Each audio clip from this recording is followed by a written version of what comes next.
Alpha women बताओ मेरे को कि अल्फा वुमेन कौन होती है और इसको कैसे डिस्क्राइब करोगे आप?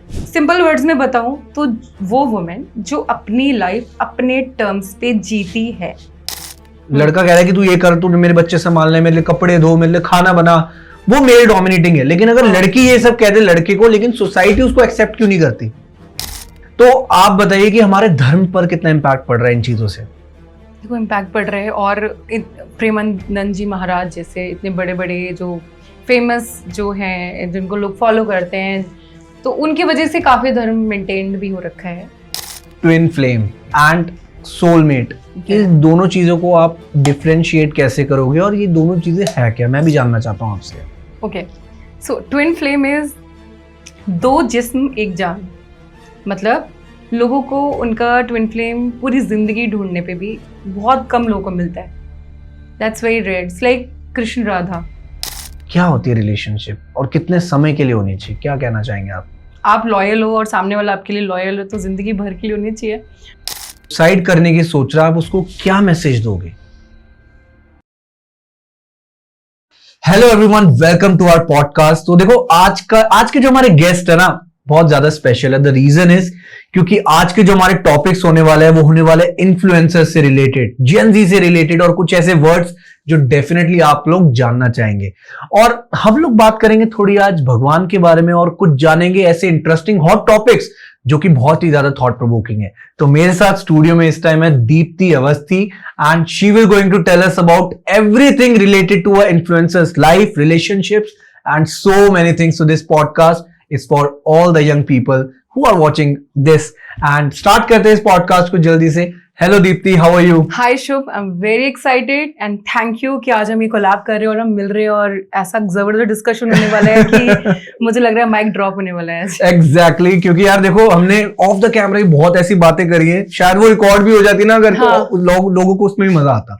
राइट। मैं आपसे पूछना चाहूंगा कि आज की डेट में ना मेरे माइंड में एक बहुत दिनों से ना ये चीज घूम रही है, तो आप मेरे को बताओ आपका इसमें पॉइंट ऑफ व्यू क्या है, पीओवी क्या है आपका?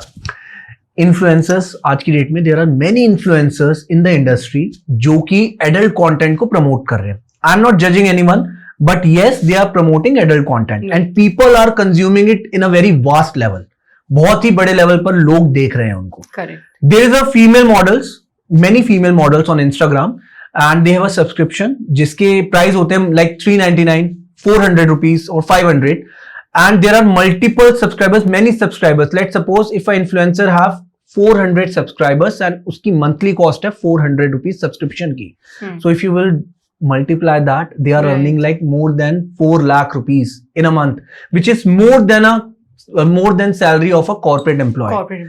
तो ऐसा क्यों हो रहा है मार्केट में कि एक बंदा बंदी जो ऐसे कंटेंट को प्रमोट कर रहे हैं उनकी अर्निंग्स इतनी ज्यादा क्यों है कॉर्पोरेट एम्प्लॉय से? What's your POV on that? यार इसमें मेरा ही पॉइंट ऑफ व्यू है कि ये लोग ना न्यूड कंटेंट और अजीब तरीके के नो शॉर्ट क्लोथ्स है, जैसे भी, of course it's their opinion, it's their life, वो कुछ भी करें, वो उनकी बॉडी है, सेल करें नहीं करें, फोटो लगाएं, इट्स अप टू देम।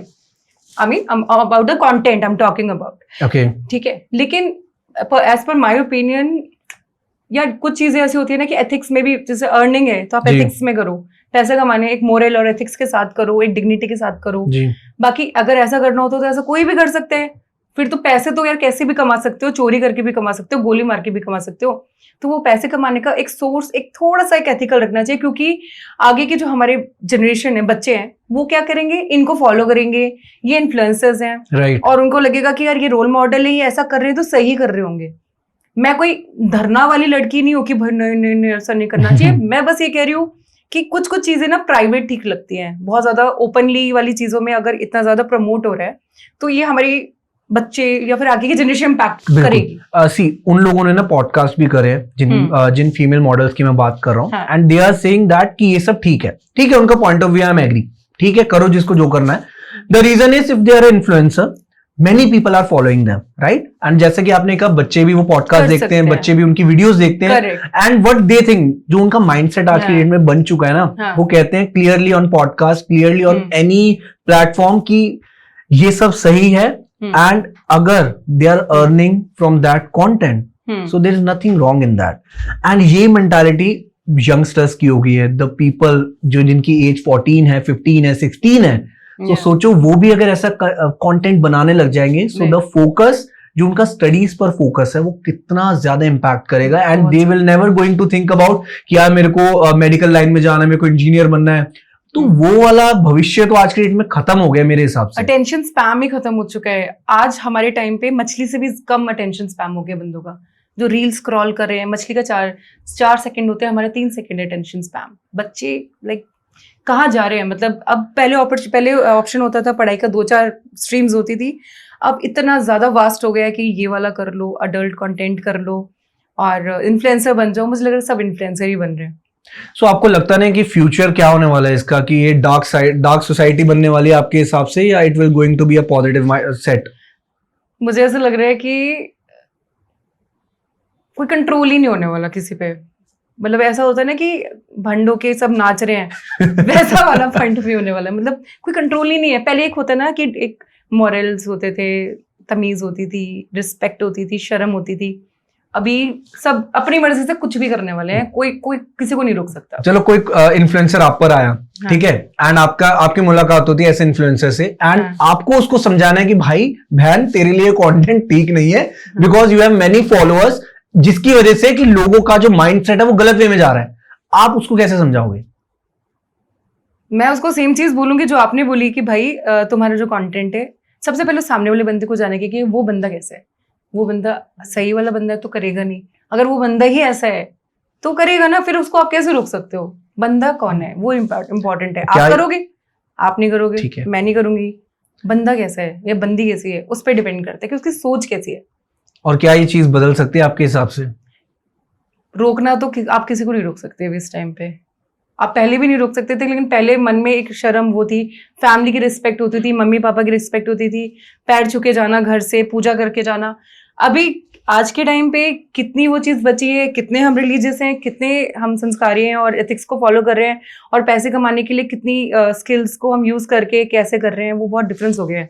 सो कहीं ना कहीं आपको लगता नहीं कि जितने भी लाइक कॉर्पोरेट एम्प्लॉयज हैं, everyone is like feeling very demotivated कि यार they are earning better than us, तो यार यही काम कर लेते हैं ना, लेकिन हर कोई ये कर नहीं सकता। Everyone don't have looks, everyone don't have that you can say physical appearance जिसकी वजह से लोग अट्रैक्ट हो। सबके पास नहीं होती ये चीजें, राइट? सो जिसके पास है तो आपको लगता है यार वो यही काम करे तो इसका फ्यूचर है। या वो बंदा भी एक अपने डिफरेंट माइंडसेट में होगा, उसको लग रहा होगा कि उसको सबने इग्नोर कर दिया, उसके पास लाइफ में कोई अर्निंग सोर्स नहीं है। मैं सिर्फ उसका पॉइंट ऑफ व्यू समझ रही हूँ, क्यों कर रहा है। देखो हर बंदे का एक वाई होता है, मैं ये नहीं कह रही कि वो सही कर रहा है, लेकिन जब वो लाइफ में अगर अकेला होगा या अकेली होगी और उसको लगेगा भाड़ में जा दुनिया, मुझे कोई घंटा फर्क नहीं पड़ता, उसके पॉइंट ऑफ व्यू से वो मेरे बारे में क्या सोचा, मेरे बारे में नहीं सोचा, वो मुझे आके खाना नहीं खिला रहा है, वो मेरा रेंट नहीं पे कर रहा, जब इतनी एडवाइस क्यों दे रहा है? भाई नहीं देखना मेरा कंटेंट, ऐसा बोल सकता है वो, मत देख जा। देखिए the reason is what I feel personally, आज की डेट में ना ये जितना भी वेस्टर्न कल्चर है ना यार, ये इंडिया भी अडॉप्ट कर रहा है, क्योंकि वहां पर भी ये जो एडल्ट कंटेंट का कंजम्पशन लेवल है वो बहुत वास्ट लेवल पर है।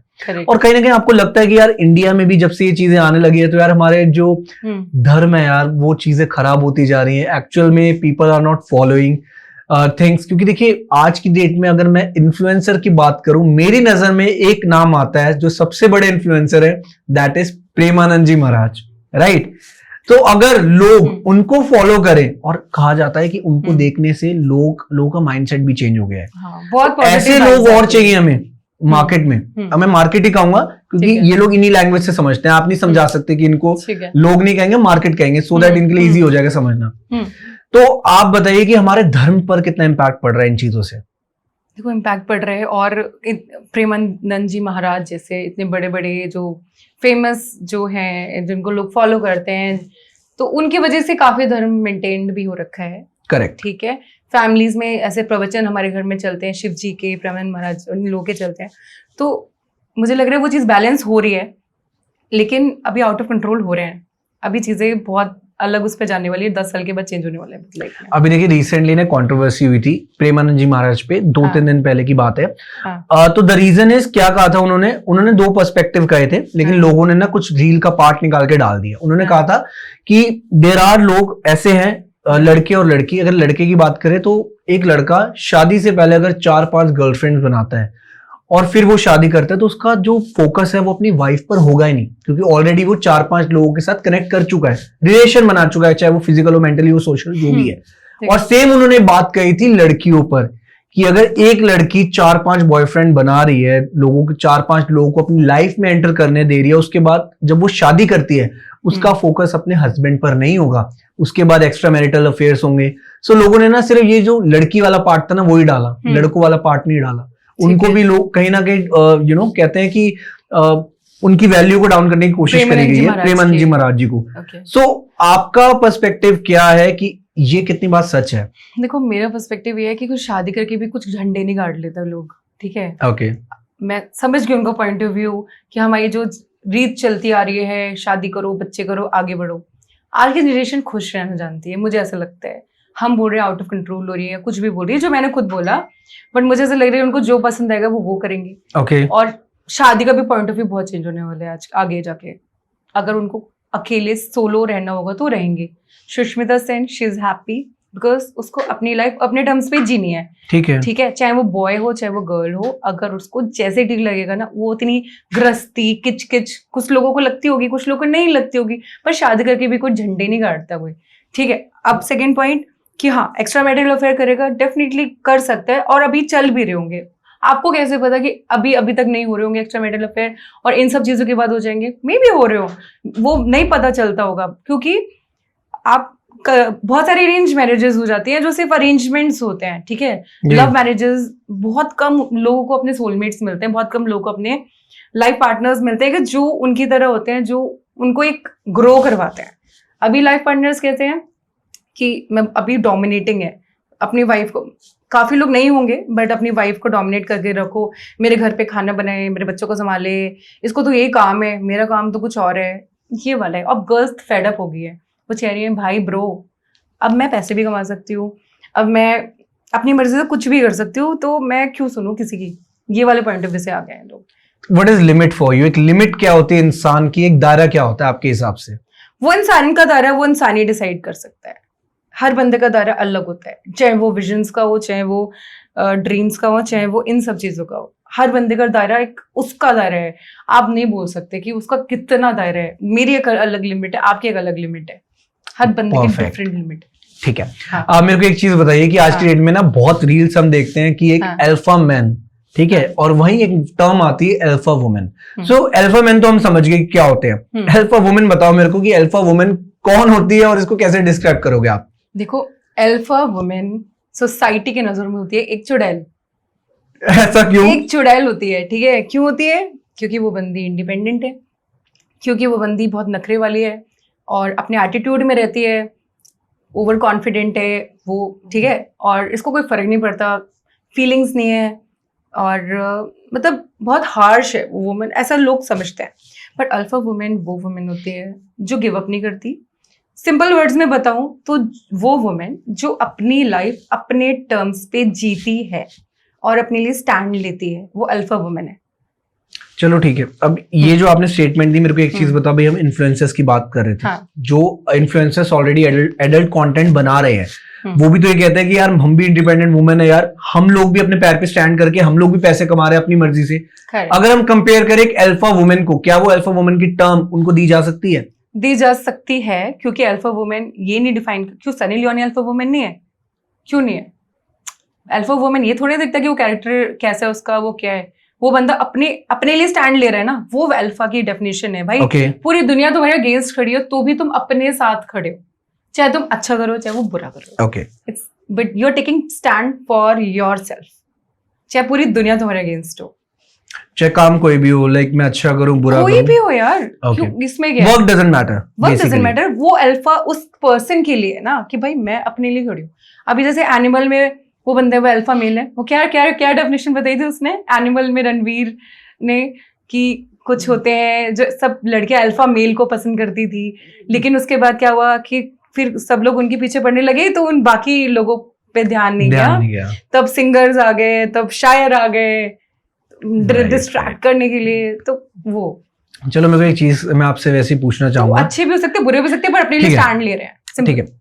इफ एक जगह पर एक इंडिपेंडेंट वुमेन है हु इज अ एंटरप्रेन्योर, जैसे कि आप भी हैं, like you are also owning a company, आप भी चला रहे हो कंपनी, उसके बारे में भी हम बात करेंगे थोड़ी देर में। ठीक है। एक लड़की यहाँ जो एंटरप्रेन्योर है और एक जो कंटेंट क्रिएट कर रही है, चाहे वो एडल्ट हो चाहे वो एक इन्फ्लुएंसर हो, किसको रिस्पेक्टिव नजरिए से देखेगी सोसाइटी?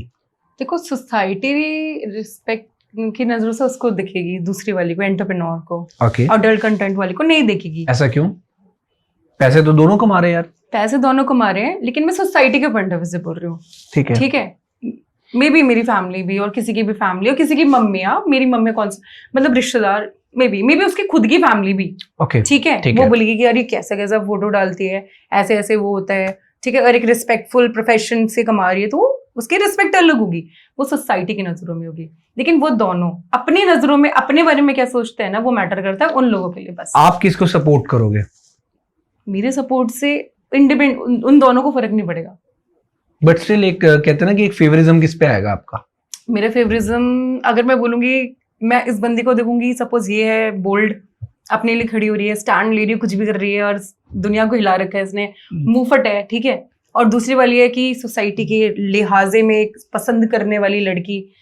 देखो मैं पसंद तो ऑब्वियसली इस वाली को करूंगी एक अलग फॉर्म में, और उस वाली को करूंगी अलग फॉर्म में। 50-50 क्योंकि यार ये बंदी बोल्ड है, मतलब कभी कभी क्योंकि आपके अंदर ना दो लोग होते हैं, एक नेगेटिव एक पॉजिटिव। सन की खतरनाक भी होता है, और एक एकदम सीधा साधा भोला वाला इंसान। ठीक है। और ऐसी अल्फा वुमन पर कोई बुक भी आई थी रिसेंटली जिसको बैन करा गया था। Is there any book on that?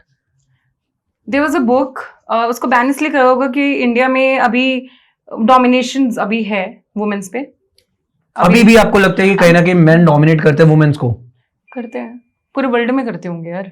चाहे एक रिच सोसाइटी हो, वहां भी ऐसा होता है? पूरे वर्ल्ड में अभी है, लेकिन मैं ये नहीं कह रही कि बहुत ज्यादा है, पहले से बहुत कम हुआ है, लेकिन ऑफ कोर्स है डोमिनेंस। एक होता है ना कि अजम्पशन की शी इज माई वाइफ, और ये उसका रोल है, मेरा रोल है पैसे कमाना, इसका रोल है घर संभालना। ये वाली चीज अभी भी एक परसेप्शन है। डोमिनेशन की बात हो रही है। मेरे को एक चीज बताइए कि आज के डेट में ऐसा क्यों होता है कि अगर एक हस्बैंड एक लड़की की, अपनी वाइफ की बातें सुनता है तो सोसाइटी उसको ऐसा क्यों कहती है कि यार ये तो जोरू का गुलाम है, राइट? अगर लड़का लड़की की बात मनवाए, लड़का कह रहा है कि तू ये कर, तू मेरे बच्चे संभालने, मेरे लिए कपड़े धो, मेरे लिए खाना बना, वो मेल डोमिनेटिंग है। लेकिन अगर लड़की ये सब कह दे लड़के को, लेकिन सोसाइटी उसको एक्सेप्ट क्यों नहीं करती आपके हिसाब से? हाँ, क्योंकि सोसाइटी को लगता है कि तो लड़की को करना ही है। अच्छा। झाड़ू पोछा बर्तन कपड़े तो उसको करना ही है, तो वो तो मेल, वो बंदा तो ऑब्वियसली तो इसका रोल है। और अगर बंदा उसकी बात मान ले लड़की की, तो वो जोरू का गुलाम है। भाई क्यों है जोरू का गुलाम? मतलब वो तो फिर बराबर होना चाहिए ना भाई। Of course. तो ये जो एक तो पहली बात है, चार लोग एग्जिस्ट ही नहीं करते। हम ऐसे बोलते हैं ना, ये चार लोग आ जाएंगे, ये चार लोग कुछ बोल रहे होंगे, चार लोग कुछ बोल रहे होंगे, चार लोग होते ही नहीं है। आपको ना बहुत टाइम के बाद ना आप लाइफ के एक ऐसे पॉइंट में आ जाते हो कि आपको फर्क ही नहीं पड़ता वो चार लोगों को, चाहे 4000 लोग हो, चाहे 4 लाख लोग हो। मैं आपको अपना पर्सनल पॉइंट ऑफ व्यू बताता हूँ। हाँ। मैं भी मैरिड हूँ। हाँ। अगर मेरी वाइफ मुझे कह रही है उसको ऑफिस जाना होगा, मैं रेडी हूँ उसके लिए चाय बनाने के लिए। अगर मेरी वाइफ को लेट आना होगा, मैं रेडी हूँ उसके लिए कुछ खाना बना के रखूँ जिससे वो प्रिपेयर्ड रहे। तो ये मेरा माइंडसेट है। अगर ये चीज अगर मैं सोसाइटी को बताऊं कि मैं ऐसा करता हूँ, definitely they will going to say कि तू यार जोरू का गुलाम है। एंड समटाइम ऐसी सिचुएशन भी होती है when people are around me, whether it is my relative और सम फैमिली मेंबर्स, वो लोग भी कहीं ना कहीं उनको लगता है कि यार इतना क्यों कर रहा है। अब वो मेरा पॉइंट ऑफ व्यू है, मेरे को अच्छा लगता है, मैं भी भेदभाव नहीं सोचता। सो आज की डेट में आइडल मैन को कैसा होना चाहिए आपके हिसाब से, आप बताइए। अगर मैं डेट पे जाऊं या फिर वो वाला पॉइंट ऑफ व्यू बताऊं कि आइडल मैन कैसा होना चाहिए, चलो वैसा बता मैं कैसे जज करूं किसी पर्सन को। ठीक है। सबसे पहले वो वेटर की रिस्पेक्ट करे। सपोज वो एंटर कर रहे हैं, ठीक है, और वो एटीट्यूड में है कि हट साइड हट, इस तरीके से you should be very respectful कि अगर सपोज जो सर्व कर रहे हैं लोअर क्लास, तो lower class, you should be very respectful. Okay. वो एथिकल होना चाहिए मनी के लिए, मतलब नीयत खराब नहीं होनी चाहिए, चोरी चकारी टाइप, या फिर इन द सेंस कि किसी को फ्रॉड करने की या किसी को पागल बनाने की। मनी के लिए वो बंदा बहुत डिसेंट, उसके मनी एथिक्स होने चाहिए। ठीक है, रिस्पेक्टफुल मनी एथिक्स, एंड आपका उससे डीप कनेक्शन मैच हो जाना चाहिए कि चलो आउट ऑफ ऑल अगर थोड़ा भी मैच होता है ना 20-30% and you start meeting, it can increase, but एक वाइब मैच हो जानी चाहिए कि हाँ इस बंदे से वाइब मिल रही है। ये बताओ, who will going to pay the bill at the end? Boy. क्यों? ऐसा क्यों? हर बार लड़के क्यों दे पैसे? मेरे को ये चीज मतलब बताओ मेरे को, ये चीज ऐसा क्यों होता है? देखो मैं बोलती हूँ कि like I am self independent women, और मुझे अच्छा लगता है, मैं बहुत ज़्यादा ओवर कॉन्फिडेंट एंड स्ट्रांग, कुछ भी बोलूँ अपने आप को। एंड ऑफ द डे जब मैं एक टायर्ड हो जाती हूँ, मैं घर जाऊँ या मैं कहीं भी जाऊँ, डेट पे जाऊँ, I want a guy to pamper me. I don't want to be bossy, I don't want to pay the bill. It's not about money, it's about being like getting pampered or care A princess treatment you need. princess treatment, taking care। मतलब अगर मैं अपना bill खुद ही पे कर रही हूँ या फिर डिवाइड कर रही हूँ, तो मैं अकेले बैठ के किसी कॉफी में नहीं पी लूंगी कुछ खुद। अच्छा, मैं इसमें आपको टोकना चाहूंगा, मेरे को एक चीज बताओ। What happen is if I'm going outside with my wife, right? If my wife will going to pay for something, I will suggest कि यार चल ठीक है आप दे दो, कोई दिक्कत नहीं। तो it doesn't mean कि हम पे वो चीज आ रही है। No, I'm not talking about husband. But you are talking about before marriage. लड़के को देने चाहिए पैसे। After marriage the girl can pay. After marriage तो husband के सारे पैसे मेरे हैं। ठीक है। तो उसका कार्ड, उसका वॉलेट भी मेरे पास ही है, तो वो टेबल पे है भाई, वो मैं उसको हेल्प ही कर दूंगी। अच्छा मैं आपके वहां से वॉलेट निकाल के पेमेंट कर सकती हूँ। That's the same thing. तो ठीक है, doesn't matter after marriage, तो कोई फर्क नहीं पड़ता। आप एक after marriage there is nothing hidden, that what I feel, nothing hidden है ना, कुछ छुपानी नहीं चाहिए। वो ये भी बोल सकते कि यार मैं तो वॉलेट ही नहीं लाया, करे कोई नहीं, वो मैं उससे पेटीएम कर देती हूँ।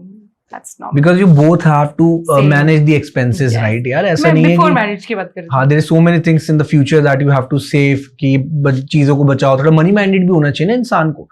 ठीक है, सॉर्टेड है। बट पता क्या, आफ्टर ये जो मैरिज वाला जो होता है ना कि हस्बैंड और wife, marriage is very important decision कि आप किससे कर रहे हो। ठीक है, आपको बहुत बहुत ज्यादा सोच समझ के ये डिसीजन लेना चाहिए, बिकॉज आपकी लाइफ चेंज हो जाती है, हिल जाती है पूरी।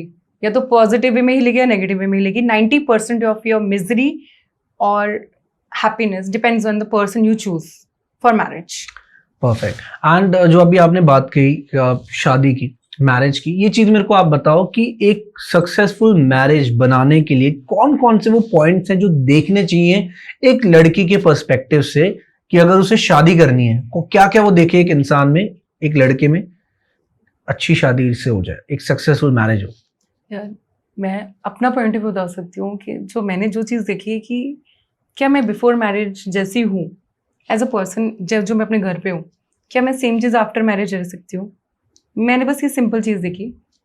और इसके अलावा रिलेशनशिप में डिस्प्यूट्स होते हैं, लड़ाई होती है, बट सबसे best way to solve is you should know when to stop speaking, because दोनों पर्सन एक साथ एंग्री हो जाएंगे तो पड़ जाएगा।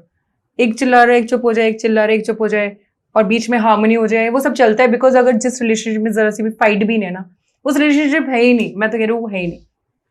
तो इट्स लाइक कि अगर वो लड़की जैसी बिफोर मैरिज है, जो उसको ट्रीटमेंट घर पे मिलती है, और उसको लग रहा है कि वो सेम चीज आफ्टर मैरिज उसको मिल सकता है, सब कुछ एज इट इज और उससे बेटर, तो I think that's a good green flag. तो कहीं ना कहीं आप कह रहे हो कि अगर क्लैशेस होते हैं तो वो यही रीजन होता है कि अगर कोई भी चाहे बात डिवोर्स तक पहुंचती है, वो यही रीजन होता है कि वो कंफर्टेबल नहीं होती अपने घर से दूसरे घर में आने के बाद, उसको वो ट्रीटमेंट नहीं मिलता। उसके लिए चीजों को एक्सेप्ट करना मुश्किल हो जाता है, चीजों को समझना, क्योंकि एक फैमिली से दूसरी फैमिली के जो थॉट्स होते हैं वो बहुत ही ज्यादा अलग होते हैं, तो मैनेज नहीं कर पाती। ये पॉइंट ऑफ व्यू है बेसिकली जो आप समझाना चाह रहे हैं। ठीक है, बिकॉज वो उससे मैरिज नहीं करती, वो उसकी पूरी फैमिली से मैरिज होती है उसकी इनडायरेक्टली। और आपको पता है हर एक इंसान अलग होता है, हर फैमिली अलग होती है। सो चीजें मैनेज करना, मैं तो यही कहता हूँ कि हाँ, अगर आपकी वाइफ आपको कुछ बोल रही है तो सुन लो, because the way she is feeling वो आपसे ही शेयर कर सकती चीजें, आपके घर वालों से नहीं कर सकती, क्योंकि घर वाले नहीं समझेंगे, आप ही समझोगे। वो शादी आपसे करी, आपके घर वालों से नहीं करी उसने शादी। ठीक है, आपको अपनी वाइफ के लिए स्टैंड लेना चाहिए, चाहे आपको वो जोरों का गुलामी क्यों ना बोले, लेना चाहिए भाई। अगर आप नहीं लोगे तो कौन लेगा उसके लिए स्टैंड। कुछ लोग तो एक्सप्रेस भी नहीं कर पाते, दबे रहते हैं, तो उनको बहुत जरूरत है। और लड़कियों को थोड़ा बहुत बोलना चाहिए, अपने हस्बैंड से चीजों को शेयर करना चाहिए। अगर वो ऐसा फील करती है तो उनसे एक बार कम्युनिकेट करके देखो, लड़के समझेंगे। अब जो नहीं समझ रहा तो आपकी हेडेक है कि आपने उस इंसान से शादी ही क्यों करी। अगर आपकी इतने ज्यादा मिसकम्युनिकेशन था पहले ही शादी से, तो आपने वो एक्सेप्टेंस ही क्यों दी उस इंसान को अपनी लाइफ में आने के लिए, राइट? एग्जैक्टली, इट्स बेटर कि आप स्टेप आउट कर जाओ। अगर अभी भी कुछ क्वेश्चन है ना, डाउट है, जो मैरिज करने वाले हैं, 1% का भी डाउट है, पीछे हट जाओ अभी। मैं तो सच बोल रही हूँ, टेक योर टाइम। मतलब अभी तो सर पे तलवार लेके तो नहीं खड़ा ना। Peace is very important. Absolutely correct. आपको लग रहा है कि शादी करके बहुत कुछ मजा आने वाला है, झंड होने वाली जिंदगी, तो अगर there is so many changes that you need to adopt. आपको भी चेंजेस एक्सेप्ट करने पड़ेंगे। You are sharing your life with a partner, right? So there is so many things that you have to accept. I do agree. ठीक है, but एक बार अगर आपने शादी कर ली तो आपका हस्बैंड या आप अपने वाइफ के लिए खड़े रहो. अगर कुछ भी सिचुएशन हो जाए साथ मत छोड़ो यार, क्योंकि क्या है कि बहुत छोटी सी कुछ प्रॉब्लम हो जाती है. मैंने मेरे किसी नोन का भी रिसेंट कुछ इंसिडेंट था. उसके हस्बैंड का कुछ प्रॉब्लम चल रहा था, एकदम से हुआ एंड वाइफ सेड कि मुझे डिवोर्स चाहिए. मैंने कहा यार अच्छे वक्त में तो पूरी दुनिया साथ होती है, सब पार्टी करने आ जाते हैं फ्री में. जब रियल में जरूरत होती है तब आप उसके साथ हो या नहीं हो वो मैटर करता है. तो उसका साथ मत छोड़ो, क्योंकि लो पॉइंट में ही तो सबसे ज्यादा जरूरत होती है लाइफ पार्टनर की. वरना हैप्पी तो हम अकेली भी पार्टी करके हो सकते हैं. Absolutely correct. मेरा एक माइंड में क्वेश्चन आ रहा है आपसे. हाँ. आजकल क्या होता है कि people are spending lot of their income, their savings and their future plannings just to feel good. अपने जो सोसाइटी में लोग हैं उनको खुश करने के लिए वो स्पेंड कर देते हैं एक शादी में. एक शादी को इतना ग्रैंड दिखाते हैं, अपनी जिंदगी की कमाई लगा देता है एक इंसान, एक फादर अपनी बेटी की शादी में. आपको ऐसा नहीं लगता कि शादी अगर नॉर्मल हो, क्योंकि देखिए आपने भी समझाया कि जब दुख होता है कोई नहीं आता साथ, जब खुशी होती है आप सबको दावत देते हो, उसके बाद कोई नहीं पूछता आपसे एंड में, और एंड में आप बल्कि गालियां देके जाते हैं, कोई नहीं पूछता भाई तू खाना खराब था, ये खराब था. Everyone has their issues. कोई तारीफ तब भी नहीं करता. आपको ऐसा नहीं लगता कि यार अगर एक इंसान सिंपल सी मैरिज करे और जो भी एक अमाउंट एक फादर को लगाना है या एक ग्रूम की फैमिली ने में लगाना है, थोड़ा सा मिलाकर एक अच्छा इन्वेस्ट कर दे उस मनी को, इंस्टेड ऑफ स्पेंडिंग एंड लोगों को खुश करने की जगह. आपको नहीं लगता? बिल्कुल लगता है, और आप बिल्कुल सही बोल रहे हो. मुझे तो शोशाबाजी लगती है सब. मैं खुद इस चीज के अगेंस्ट हूँ यार. मतलब कि ये खर्च करो, वो खर्च करो, ये रस्में वो रस्में, ठीक है तो आप सिंपल तरीके से मना लो ना. पूरी दुनिया को दिखाना है, सेलिब्रिटियों को बुलाना है, नाच नचाना है. वेडिंग कल्चर बहुत बड़ा हो गया आज की डेट में. इवेंट हो गए हैं वो, वेडिंग्स नहीं है वो. शोशाबाजी है, मतलब बस शो ऑफ है. क्या है शो ऑफ? ये कि ये बुक कर लो, ये होटल बुक कर लो, ऐसे कर लो. एक बड़ा अच्छा डायलॉग आ रहा है मेरे को. कहते हैं कि जो टिकने वाली मैरिज होती है ना, चाहे आप 18-20 करोड़ भी लगा लो एक शादी पे, अगर वो टिक नहीं होगी ना तो वो टिक जाएगी. लेकिन अगर आप 1000 रुपए में एक स्टैम्प पेपर लगा के कोर्ट में मैरिज कर लोगे ना, वो भी बिगड़ सकती है और कुछ भी हो सकता है. Anything can be happen, right? आपके करोड़ों रुपए भी खराब हो सकते हैं, नहीं तो आपके 1000 रुपए में जो आपने सर्टिफिकेट बनाया ना वही आपकी शादी को चला देगा. अरे कितना पैसा आप शादी में खर्च कर रहे हो, उससे बंदी की गारंटी थोड़ी ना कि वो बंदा कैसा है और बंदी कैसी है. करेक्ट यार, वो पर्सन पे डिपेंड करता है ना कि उनका कैसा रिलेशन है. और मैं तो ये सोचूंगी कि पैसे की एफडी करवा के उसका थोड़ा सा कुछ इन्वेस्ट करके यूज कर लो, या फिर कुछ बिजनेस स्टार्ट कर लो, ट्रैवल कर लो. क्यों खर्च करने तो शादी में? मतलब मेरा भी यही माइंडसेट था. एंड ऑब्वियसली आपकी शादी भी जब हुई होगी बहुत पैसे आपकी तरफ से भी खर्च होंगे शायद, तभी आप ये कह रहे हो. आपका ये पॉइंट ऑफ व्यू थोड़ा इस तरीके से. मेरी शादी में तो ब्लंडर हो गया था, रहने दो आप. चलो इस पर नहीं आते हम. आप मेरे को एक चीज बताओ, what is twin flame and soulmate? इन दोनों चीजों को आप डिफरेंशिएट कैसे करोगे और ये दोनों चीजें है क्या? मैं भी जानना चाहता हूँ आपसे.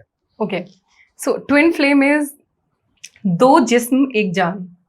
मतलब एक सोल है, दो बॉडी है. Okay. वो सोल डिवाइड हो गए दो बॉडीज में, दैट्स ट्विन फ्लेम. ठीक है, लोगों को उनका ट्विन फ्लेम पूरी जिंदगी ढूंढने पे भी बहुत कम लोगों को मिलता है. That's very rare. It's like Krishna Radha, twin flame. ये कहीं ना कहीं एक आधा अधूरा प्यार भी कह सकते हो इस चीज को. आप कुछ भी बोल सकते हो, क्योंकि ट्विन फ्लेम बहुत ज्यादा टॉक्सिक भी हो सकता है. आपकी जिंदगी हिला देगा वो. आपको इसलिए हिलाएगा ताकि आप स्पिरिचुअली और मेंटली और हर पर्सपेक्टिव से लाइफ में ग्रो कर पाओ इंडिविजुअली सोल्स, क्योंकि वो एक ही सोल है. वो बस आप एक सोल है, दो बॉडी में है. वो पहचान जाएगी एक दूसरे को देखते ही.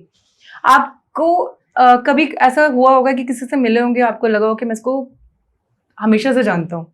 ये नहीं पहले से जानता हूँ, हमेशा से जानता हूँ. पहली बार मिलने पे वो वहां से फीलिंग स्टार्ट हो जाती है. और कभी कभी लोग इसको मिसअंडरस्टूड कर लेते हैं टॉक्सिक पर्सन से और ट्विन फ्लेमर से.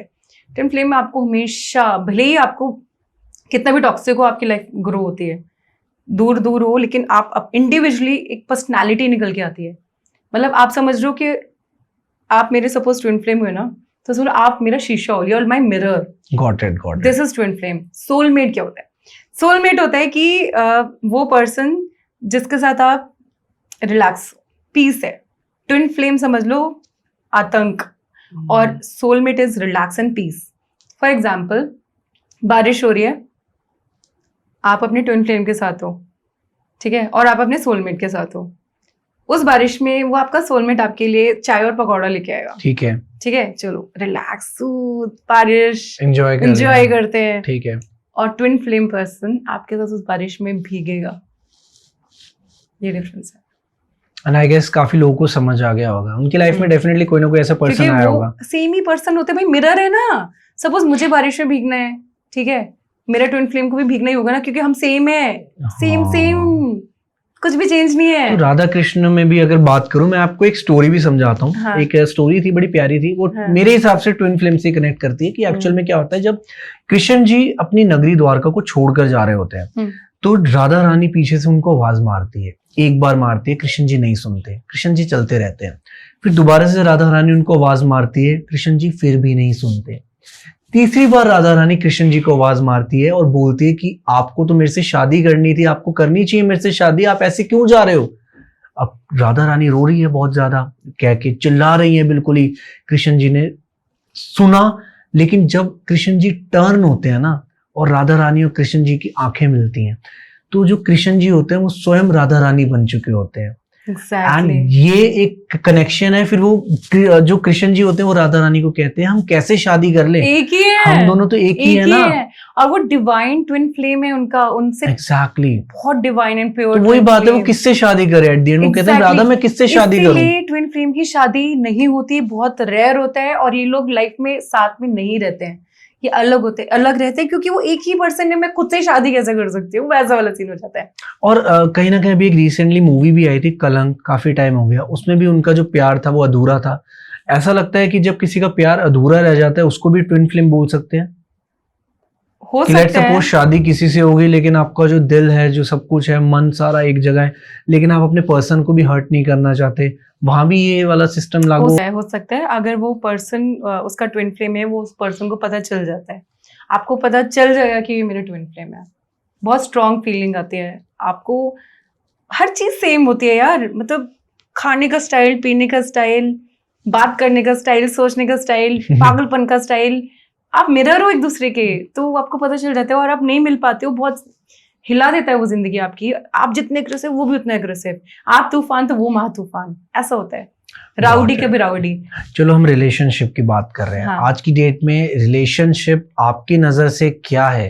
क्योंकि आज की डेट में आपको पता है कि जो रिलेशनशिप का टाइम हो गया ना, सिचुएशनशिप, रिलेशनशिप, एक हफ्ते के लिए, 2 हफ्ते के लिए, 1 महीने के लिए, 1 मिनट तो मैंने ज्यादा ही बोल दिया आपको आज की डेट में, जो रिलेशनशिप का टाइम फ्रेम चल रहा है। So what is a relationship for you? क्या होती है रिलेशनशिप और कितने समय के लिए होनी चाहिए? क्या कहना चाहेंगे आप? जिंदगी भर के लिए होनी चाहिए, अगर आप मन सच्चा है और आप ट्रस्ट, लाइक आप लॉयल हो और सामने वाला आपके लिए लॉयल हो, तो जिंदगी भर के लिए होनी चाहिए। बाकी टाइम पास आप कर रहे हो और यू नो फ्लिक क्या बोलते हैं उसको, कोई टर्म यूज करते होंगे कि मैं तो फ्लर्टिंग कर रहा हूँ, ऐसे देख रहा हूँ, तो फिर वो तो चलती रहेगी, वो तो नेटवर्किंग समझ लो आप उसको, कि मैं तो बस अपना कॉन्टैक्ट बना रहा हूँ। आज कंधे नहीं होता कि ये लड़की अच्छी लगी, ये लड़का अच्छा लग गया, आज इससे बात कर ली, क्यूट लग रहा है, फिर उसके बाद दूसरा क्यूट लग रहा है, वो माइंड फिक्स नहीं है, मतलब उसको वो पर्सन नहीं मिला अभी तक जो वो ढूंढ रही है। और कहीं ना कहीं रिलेशनशिप में एक टॉक्सिक रिलेशनशिप कब बन जाता है? जब एक इंसान किसी को फॉर ग्रांटेड ले ले। तो टॉक्सिक रिलेशनशिप में अगर कोई है, आप कैसे बताओगे कि यार that person is in toxic relationship? तो what is toxic relationship for you? जब कोई पर्सन आपके साथ अच्छा है तो अच्छा है, कोई आपके साथ बुरा है तो बुरा है। टॉक्सिक रिलेशनशिप ऐसा होता है, अभी अच्छा है, थोड़ा टाइम के बाद बुरा है, फिर अच्छा है, फिर और बुरा है, आप समझ ही नहीं पा रही है बंदा अच्छा है कि बुरा है, आप कंफ्यूज होकर रुको के जाओ, सबसे बड़ा रेड फ्लैग है, समझ ही नहीं आ रहा क्या करें, ये बंदा अच्छा है कि बुरा है। रेड फ्लैग के एग्जांपल दो मेरे को। और पब्लिक में बात करते करते आपको गाली देना। ओके। हाँ, करते हैं लोग, they abuse the partner, I've seen. And still that girl is with that guy?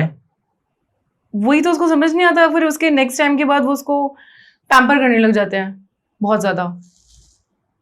अब वो बंदी वो सोच रही है कि यार इसके साथ इतना टाइम इन्वेस्ट करा, इसके साथ इतने टाइम से मैं रुक रही हूँ, मैं कैसे छोड़ दूँ? अब तो अभी तो अच्छा हो गया ना वापस, अब्यूज कर रहा था, अभी तो अच्छा हो गया ना वापस, ऐसा ये रेड फ्लैग है। एक मैसेज, आपको पता ही नहीं चलता कि कब बाहर निकलना है और आप फंस जाते हो। एक मैसेज मैं भी देना चाहूंगा इस पॉडकास्ट के थ्रू कि कभी भी अगर किसी को लाइफ में लगे कि दैट योर पार्टनर, चाहे वो एक पार्टनर हो, चाहे वो आपका कोई भी रिलेशन हो, चाहे वो एक फैमिली में भी रिलेशनशिप हो, किसी के साथ भी मैं बात कर रहा हूं यहाँ पर, कोई भी हो सकता है वो इंसान, अगर इफ समवन इज उस स्टेज पे कोई आ गया, if someone is abusing you, then at that point of time उस जगह से निकल लो.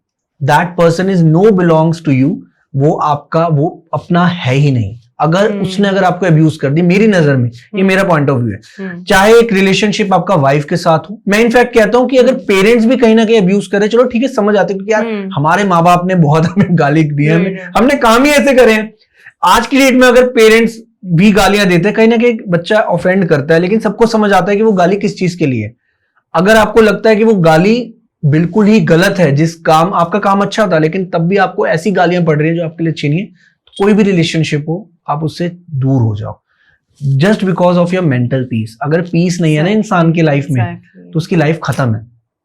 तो ये मेरा पॉइंट ऑफ व्यू है इस चीज को लेकर. एब्सोल्युटली. अब ऐसे स्टेट ऑफ माइंड में आ गए हैं कि भाई पीस चाहिए, पैसा वैसा चलो ठीक है भाई, आ जाए चिल कर लेंगे, लाइफ जी लेंगे, एंजॉय कर लेंगे. पर मेरे लिए ना बहुत सारा पैसा तो ठीक है, एम्बिशियस हूँ, लेकिन पीस बहुत मैटर करती है यार. एवरी जगह, हर जगह चाहिए पीस. और जहां ये गाली गलौज वाला सिस्टम आ जाता है ना, मेरे को भी समझ नहीं आती चीजें. मेरी नजर में वो इंसान टाटा बाय बाय भाई, एक बार आखिरी बार बात क्या मैं देखूंगा मैं उस इंसान को. So that much of peace everyone needed in their life, जो होना चाहिए. Absolutely right. अब आप मेरे को कोई ऐसी कोई स्टोरी बता सकते हो रिलेटेड टू अ रिलेशनशिप. हमने कृष्ण जी और जैसे राधा रानी के डिस्कस करा, कोई भी ऐसा कोई आपको जो आप समझा सको रिलेशनशिप के बारे में किसी स्टोरी के थ्रू, कोई है आपके माइंड में? ठीक है, चलो मैं आपको रिलेशनशिप को बताती हूँ. देखो एक होते हैं अनकंडीशनल लव, शिव जी और पार्वती जी. ठीक है, ओके. वो महलों की राजकुमारी, शिव जी पहाड़ों पे रहने वाले हमारे भोले प्यारे से शंभू, और पार्वती जी ने उनके लिए तपस्या करी, शिव जी को पाया. और शिव जी की पार्वती जी के जो मम्मी और पापा थे, जब वो बारात आ रही थी तब उन्होंने देखा कि कृष्ण जी और ये सब इतने सुंदर सुंदर बन के आ रहे हैं, तैयार होके आ रहे हैं, श्रृंगार करके आ रहे हैं. तो पार्वती जी की माँ ने बोला कि इनकी बाराती इतनी सुंदर है तो दूल्हा कैसा होगा. दूल्हा आ रहे हैं राक्षस दानवों के साथ भस्म लगाते हुए. शिव जी बहुत ही क्यूट है यार, बहुत भोले से हैं, और मतलब उनको नहीं पता कि मैं ऐसे जाऊंगा तो गड़बड़ हो सकती है. वो तो अपने रियल अंदाज में चलोगे, चलो जी सारे आगे, चलो जी आज अपने दोस्त यार चलो. और वो मतलब राक्षस भी उनके दोस्त हैं, और वो भगवा देवता तो है. पूरी बारात उनकी ऐसी थी, पूरी बारात ऐसी थी. और समुद्र मंथन वाला सीन आपको पता है? हाँ जी, थोड़ी बहुत स्टोरी पता है मेरे को. उसमें मतलब जब देवता और राक्षस लड़ रहे थे, अब मैं आपको ना कॉर्पोरेट लीडर की इसमें बात बताऊंगी. शिव जी बहुत बड़े लीडर है, मतलब उनसे ना हम लोग कॉर्पोरेट में एक लीडरशिप क्वालिटी डिस्कस मतलब सीख सकते हैं कि एक लीडर जब सिचुएशन ऐसे खराब हो जाए तो आपको एक फ्रंट स्टेप लेना होता है. एक लीडर क्या करता है, दानव और देवता, जब राक्षस देवता उसके लिए विष अमृत के लिए जब वो समुद्र मंथन हो रहा था तब वो खींच रहे थे रस्सी, तो उसमें क्या हुआ था, एक ना लोटे में वो निकला था, विष निकला था, बहुत जहरीला था. और वो ऐसा था कि अगर वो गिर जाता तो पूरी दुनिया तबाह हो जाती. और उस टाइम पे ना देवता त्राहिमाम करते करते वहां पहुंच गए विष्णु जी के पास कि विष्णु आप भगवान जी हमें आपकी मदद चाहिए, ये विष इस तरीके से आ गया और पूरी धरती तबाह हो जाएगी, गिर गया तो कुछ हो गया तो विष्णु जी ने बोला सिर्फ महादेव निकाल सकते हैं हम इन सब सिचुएशन से. एग्जैक्टली, बिल्कुल करेक्ट. महादेव ने एक सेकेंड नहीं सोचा, वो लीडर हैं, और लीडर तो मैं बहुत छोटी बात बोल रही हूँ, वो तो महादेव हैं. लेकिन अगर हम अपने कॉर्पोरेट में इसको आजमाएं कि भाई जब सिचुएशंस आती है तो सब लोग गिव अप कर देते हैं, भाग जाते हैं, एक लीडर रिस्पॉन्सिबिलिटी लेके ना आगे खड़े हो जाते हैं. ठीक है, तो महादेव हमारे आए और उन्होंने पी लिया, तो पार्वती जी ने उनके गले में ऐसे हाथ रख लिया ताकि वो अंदर तक ना जाए विष. तो एक बहुत स्ट्रॉन्ग लीडर है महादेव, मतलब खतरनाक वाले. अभी जैसे आपने पूछा कि लाइक शिव मेरे लिए क्या है, मैं तो एक ही चीज कहूंगा कि सब कुछ ही शिव है. अगर मैं खुश हूं तो वो भी शिव है, अगर मैं दुखी हूं तो वो भी शिव है.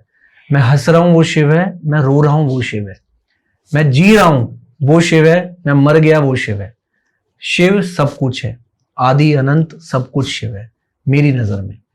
और मेरी लाइफ में कुछ ऐसे एक्सपीरियंस भी हुए हैं कि जिन्होंने मेरे को बिलीव करा है कि शिव रियलिटी में एग्जिस्ट करते हैं।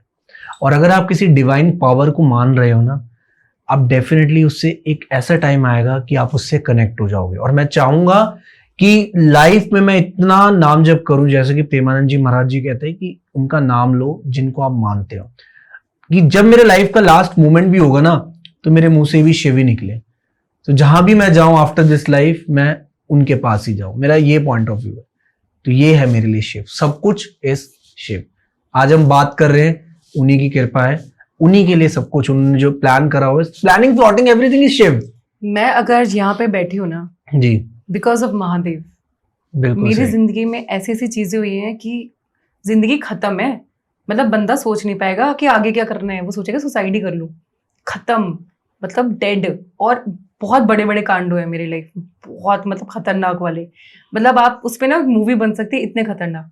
बताना आप थोड़े से। हाँ मैं बताऊंगी। लेकिन अगर मैं यहाँ पे बैठी हूँ, हाँ जी। आपसे मैं बात कर रही हूँ, बिकॉज ऑफ महादेव।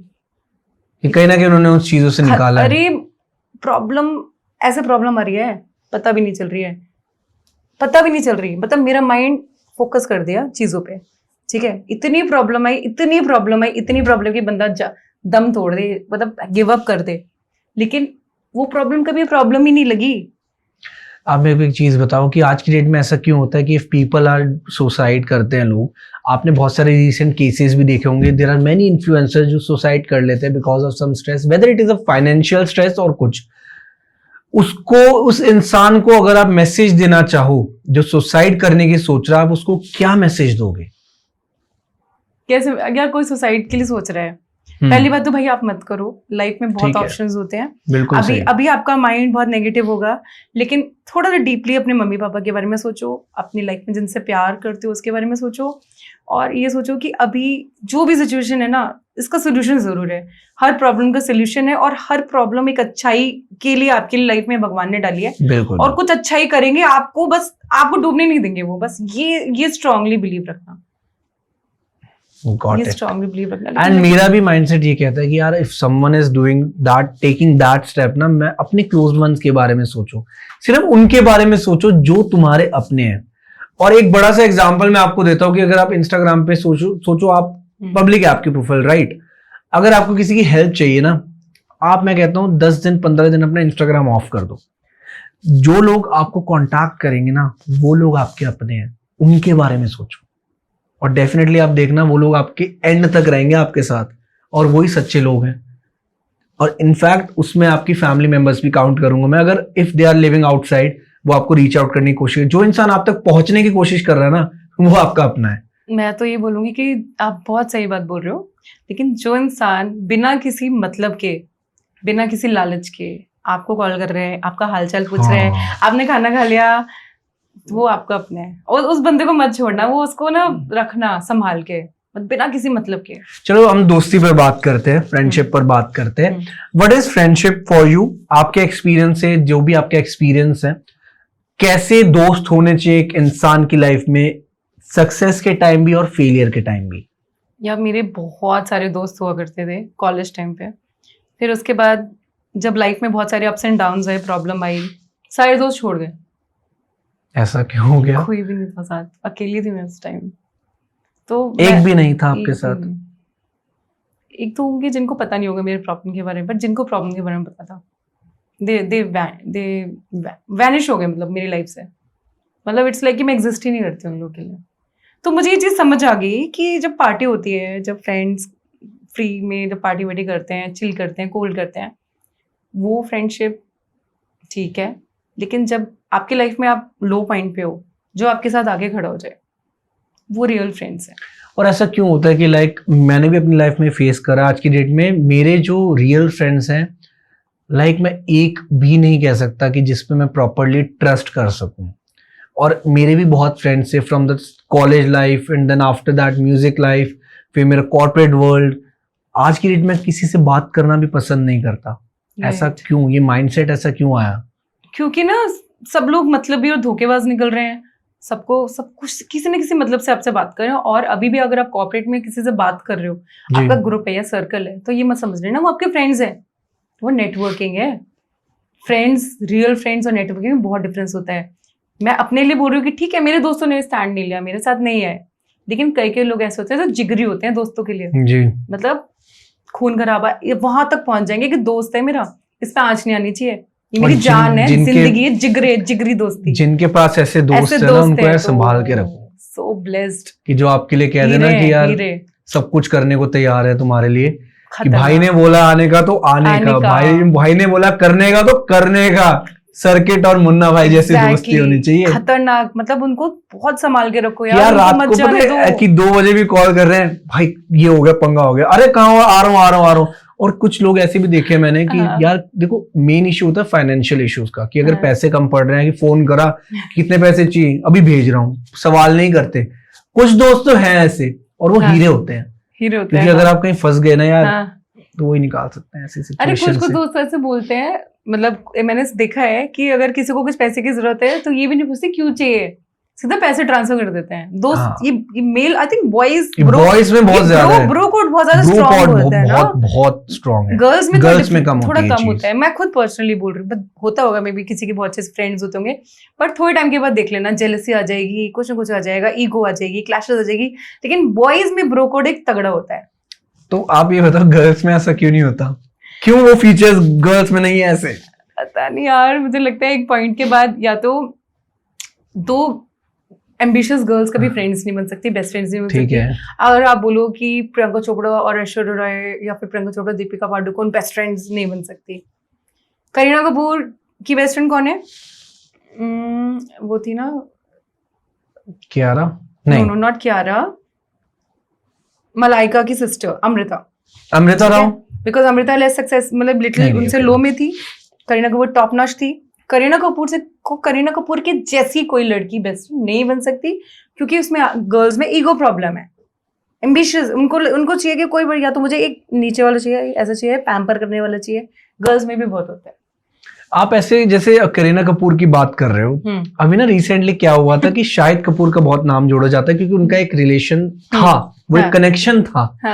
जैसे आपने ट्विन फ्लेम वाली बात करी, शायद उनमें वो महसूस होते हैं आज की डेट में, जब भी मैच देखते हैं उस मूवी में कुछ है ऐसा कि जो उनके रिलेशन को दिखाते हैं कि यार रियल लाइफ में भी अगर ये दोनों साथ होते ना, क्या पता चीजें अलग होती। और आज की डेट में वो इवेंट्स पर बात कर रहे हैं। तो आप मेरे को बताओ कि आप उन बॉलीवुड सेलिब्रिटीज को ऐसा अगर आपको चेंज करना चाहो, आप क्या करोगे? कपल्स बताओ कि कौन से कपल्स आपकी नजर में होने चाहिए। मैं एग्जांपल देता हूँ, सैफ अली खान और करीना कपूर। हाँ। ये बताओ कि शाहिद कपूर का होना चाहिए था करीना कपूर के साथ। क्यूट लगते हैं साथ में, कर सकते थे तो कर सकते थे, बट करीना ने उनका फाइनेंशियल स्टेटस देखा होगा, उस टाइम वो ज्यादा सक्सेसफुल होंगी, उनको लगा होगा कि मेरे को बहुत ज्यादा रिच पर्सन चाहिए शादी करने के लिए, तो उनको सैफ अली खान मिल गए। पटौडी है, किंग है, मतलब ऑब्वियसली रॉयल फैमिली से कौन शादी नहीं करना चाहेगा।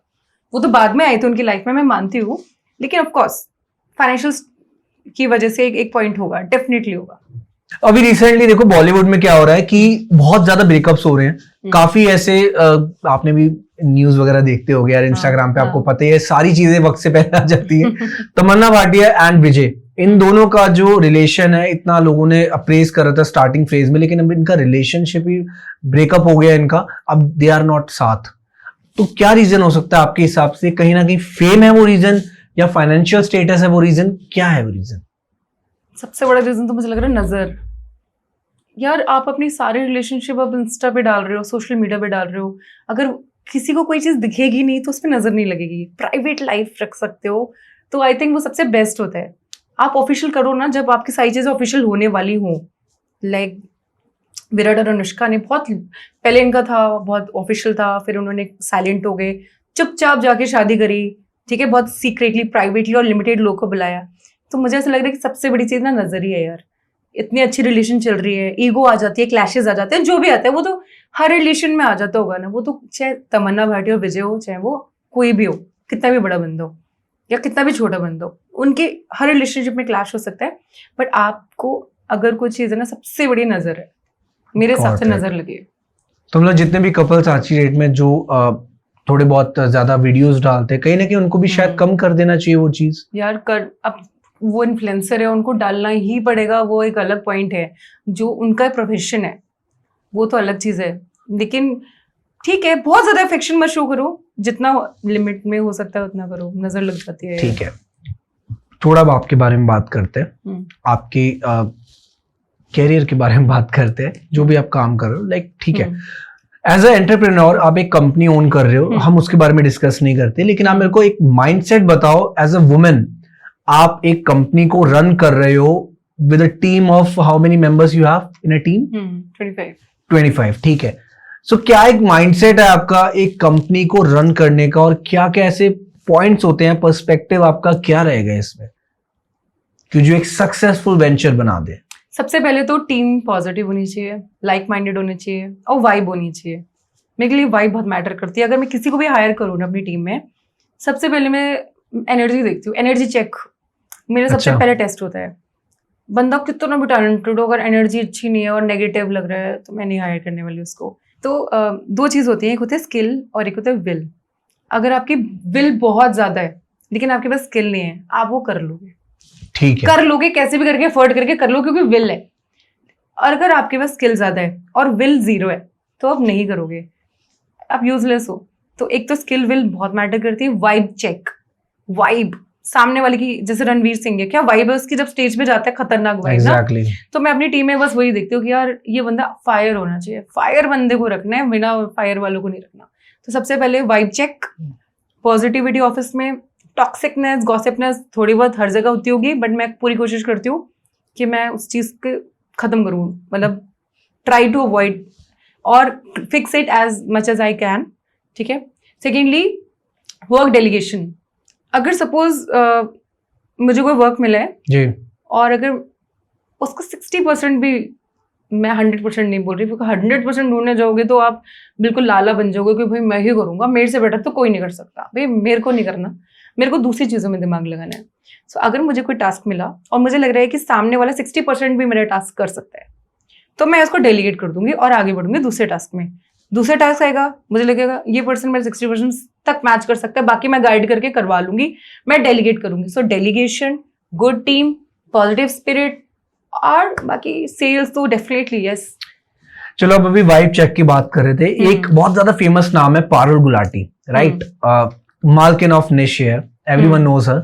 अब उनकी एक आदत है, शी लव टू कमेंट, ठीक है, बहुत ज्यादा कमेंट करते हैं एवरीवन पोस्ट। देखो उनका पीओवी है, if she want to share something I would always appreciate यार कि एटलीस्ट पॉइंट ऑफ व्यू तो रख रही है अपना, and people are like you know message कर रहे हैं उनको कि क्या है, ये है, वो है, हर जगह घुसती है, ईगो आ गए हैं। So what's your take on Parul Gulati? मस्त है यार, मतलब वो मालकिन है तो मैं भी मालकिन हूँ, और वाइब मैच होती है। एक दिन करेंगे डेफिनेटली पारुल गुलाटी के साथ पॉडकास्ट, मजा आएगा। और आप रिसेंटली सही है, जहाँ दिखोगे तभी तो बिकोगे, मार्केटिंग की बंदी है यार, बढ़िया कर रही है। और ऑफ द कैमरा आप कुछ बता रहे थे, एक स्टोरी, कुछ something related to her interview, something कुछ? हाँ, मतलब ऑफ द कैमरा मैं यही बता रही थी कि उसको अगर हाइप चाहिए होती है तो वो बोलती है। कभी कभी मुझे ऐसा लगता है कि मैं इंस्टाग्राम स्क्रॉल करूँ, हर जगह पारुल गुलाटी पारुल गुलाटी, तो ठीक है, पब्लिसिटी स्टंट बोलो, कुछ ही बोलो, but she knows how to market herself.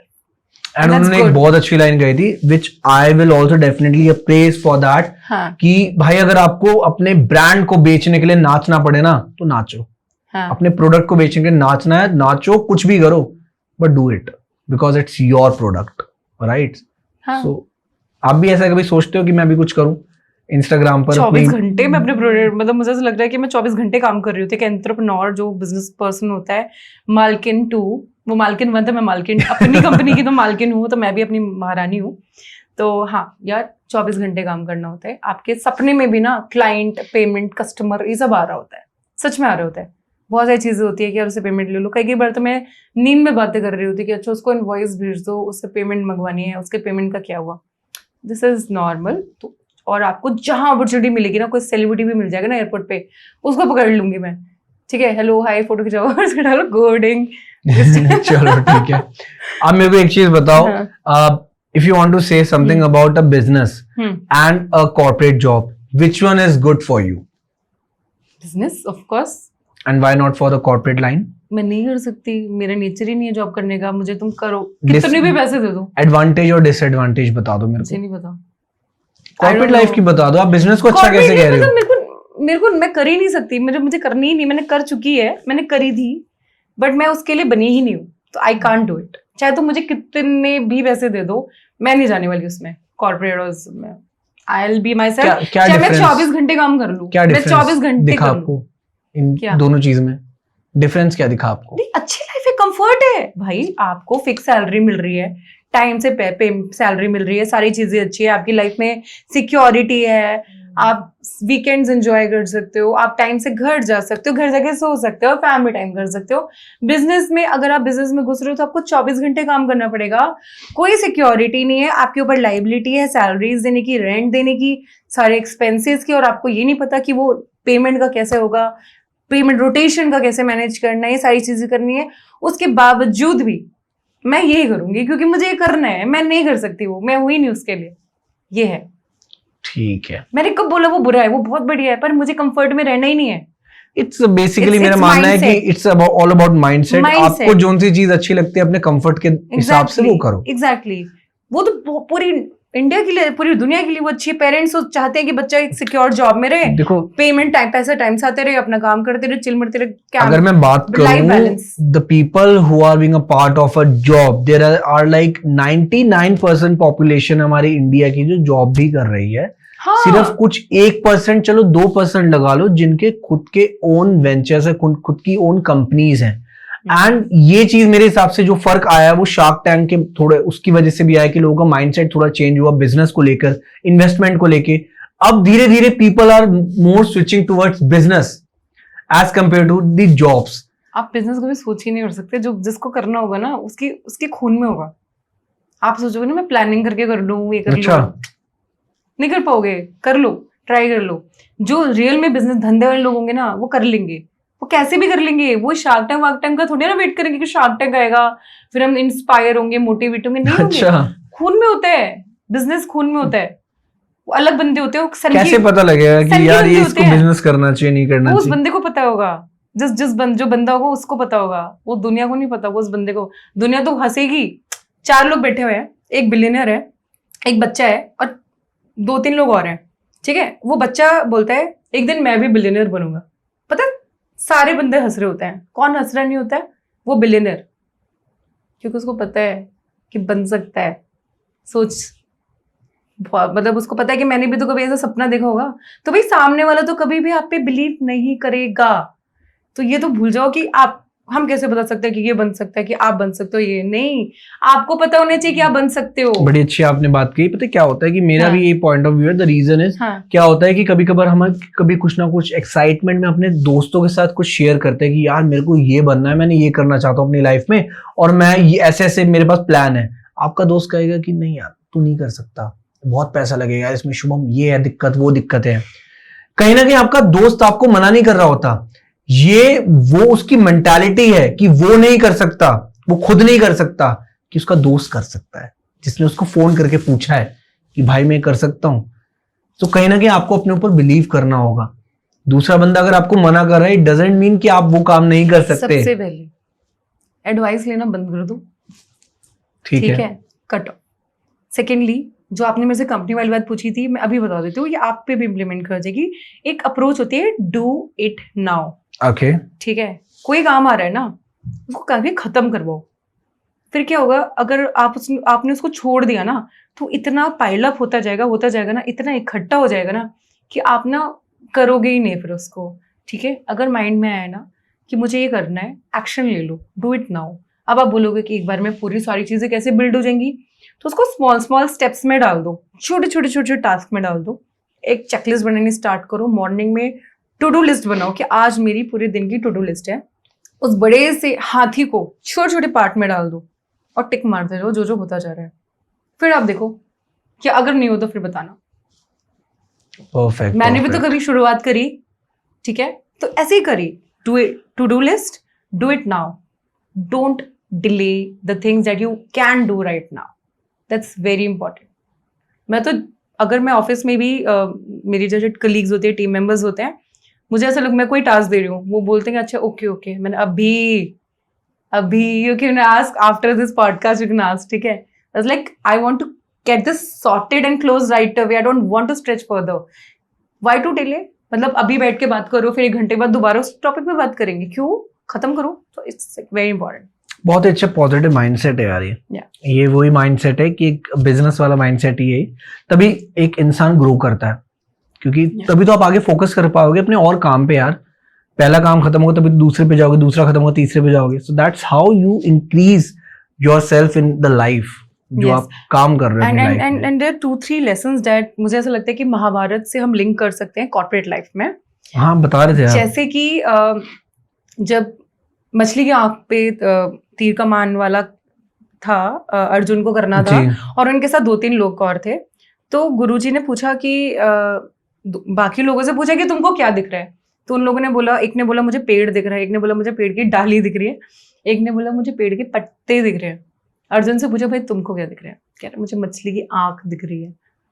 तो फोकस बहुत इंपॉर्टेंट है। डिस्ट्रैक्शन और फोकस यही सिखाता है कि कौन कॉर्पोरेट लाइफ में यही चीज बताता है कि भाई फोकस रहो, और जो चीज आपको डिस्ट्रैक्ट कर रही है उसको छोड़ दो, ऐसे लगे रहो अपने काम में। तो एक तो ये लेसन है, और एक और लेसन है जो मुझे ऐसा लगता है कि राइट बॉसेस का होना बहुत इंपॉर्टेंट है। लीडरशिप का होना, लीडर्स कि आप किनके साथ काम कर रहे हो। जी। कितनी भी सुपर टैलेंटेड हो, जैसे कर्ण है, कर्ण कितना टैलेंटेड है, कर्ण अर्जुन से ज्यादा टैलेंटेड थे, ठीक है, लेकिन वो लीडर अच्छे नहीं थे, उनके पास अच्छे लीडर नहीं थे, ठीक है। दुर्योधन, टॉक्सिक एनवायरनमेंट था, लीडरशिप क्वालिटी इतनी अच्छी नहीं थी उनकी, तो उनको ब्रांड नहीं मिला। ब्रांड कौन थे? पांडव्स। हमेशा ब्रांड के साथ जाओ, ठीक है। पांडव्स को कौन गाइड कर रहे थे? श्री कृष्ण। बिल्कुल। उनको कौन गाइड कर रहे थे? ये दुर्योधन और इनकी जो पूरी टीम। उसको वो इतना सुपर टैलेंटेड होने के बाद, मोरल ऑफ द स्टोरी कि इतना सुपर टैलेंटेड होने के बाद भी अगर आपके लीडर्स आपको जो गाइड कर रहे हैं वो टॉक्सिक लोग हैं और आपको आगे ग्रो नहीं करवा सकते, या फिर वो ब्रांड नहीं है, तो आप लाइफ में कुछ नहीं कर पाओगे। कर्ण की तरह आप शाइन नहीं कर पाओगे। बहुत अच्छे एग्जांपल है। आपको शाइन करना है तो आपको ऐसे लोग ढूंढने हैं जो आपके टैलेंट को समझे, ठीक है। अब मैं एक और एग्जांपल दिखाती हूँ एरोगेंट लीडर का। अगर लीडर में ईगो है तो वो एग्जाम्पल है दुर्योधन का। अब दुर्योधन एक बहुत अच्छे वो वॉरियर थे, ठीक है, लेकिन उनमें ईगो बहुत थी, एरोगेंस थी, और वो एरोगेंस ही उनको ले डूबी। तो कंपनी में कभी भी लीडर को एरोगेंट नहीं होना चाहिए, बहुत स्लाइटली हम्बल, झुकने वाला इंसान होना चाहिए। अभी जैसे कि उनको बोला कि पांडव्स को 4 गांव दे दो, 4-5 गांव जो भी बोला था कि दे दो, तो दुर्योधन ने बोला कि मैं एक सुई के बराबर का भी गांव नहीं दूंगा। तो ईगो आई, और वहां से क्या हुई? सुई के बराबर गांव की जगह पूरी महाभारत होगी, सेना समाप्त होगी, वो समाप्त हो गए। तो एक लीडर की ईगो उसको ले डूब सकती है बिकॉज ऑफ ईगो, तो वो बहुत इंपॉर्टेंट होता है। और ये अमन गुप्ता से की मैंने एक स्पीच सुनी थी, तो उन्होंने बोला था कि जो सेल्स के बंदे होते हैं ना भाई, बट ना वो एक मतलब बहरे हो जाओ, सामने वाला कुछ भी बोलते रहे, बस आपको सेल करनी है और जी करके अपना काम निकालना है, आगे बढ़ना है। भाई इतनी हिम्मत होनी चाहिए कि सामने वाले की ऑब्जेक्शन को हैंडल कर सको, कॉल पे बात कर सको, ठीक है, सामने वाला क्या बोल रहे हैं, कैसे बोल रहे हैं। और तो ये बहुत इंपॉर्टेंट है कि ऑब्जेक्शन से हैंडल करना। कोई आपको सेल्स में तो ऐसा होता है कि भाई अगर ईगो आ जाएगी, सेल्फ रिस्पेक्ट आ जाएगी, तो आप सेल नहीं कर पाओगे। एग्री। बहुत होना चाहिए।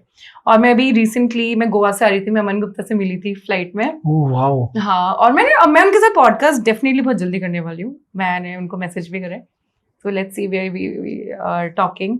अभी रिसेंटली आपने कौन सी वो फेमस पर्सनालिटी जिनके साथ पॉडकास्ट कर रहे हैं, कोई आप उनकी कोई एडवाइस देना चाहो ऑडियंस को? Anything that you want to share? हाँ, मैंने काफी लोगों के साथ करा है पॉडकास्ट, लेकिन जो मुझे सबसे ज्यादा जो मुझे अच्छा लगा वो है मिस्टर खली के साथ। ग्रेट खली। द ग्रेट खली। अच्छा। बहुत मुझे ऐसा लगा था खली आएंगे, मतलब स्ट्रॉन्ग और एटीट्यूड होगा, ये होगा वो होगा। बहुत सिंपल पर्सन, ठीक है। उनसे पूछा कि आपकी मम्मी पापा की क्या एडवाइस है आपकी लाइफ में, कि जो आपको अभी तक याद है, जिन्होंने आपको ग्रो करवाया हो। तो यार उनकी मम्मी पापा ने उनको कभी लाइफ में कोई एडवाइस ही नहीं दी, कह रहे सिर्फ आशीर्वाद है बस, और कुछ नहीं है। क्या बात है।